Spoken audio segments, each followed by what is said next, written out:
ఎందుకండి ఇవన్నీ? మన దగ్గర ఉన్నవే తక్కువ, మళ్ళీ నా కోసం ఈ ఖర్చు ఎందుకు? నీ పిన్ని ఇంట్లో ఉన్నప్పుడు నువ్వు ఎప్పుడూ పాత బట్టలే కట్టుకున్నావని నాకు తెలుసు. థ్యాంక్స్ రామ్. కట్టుకో గీత, నువ్వు మహాలక్ష్మిలా ఉంటావు.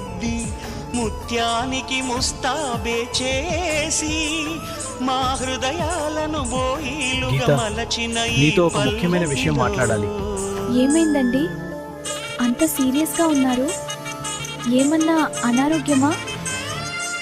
అదేం లేదు గీత, కానీ ఇప్పటిదాకా నీ దగ్గర ఒక పెద్ద నిజాన్ని దాచాను.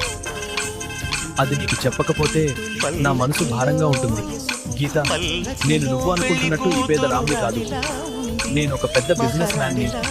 నగరంలో నువ్వు వినే పెద్ద పెద్ద కంపెనీలు, బంగళాలు అన్నీ నావే. అంటే మరి ఇన్ని రోజులు ఇక్కడ ఈ పెంకుటింట్లో ఈ కష్టాల్లో ఎందుకు ఉన్నారండి? ఎందుకు నా దగ్గర ఇంత పెద్ద అబద్ధం చెప్పారు? మనసుల్ని అర్థం చేసుకోవడానికి చేసిన ప్రయత్నం.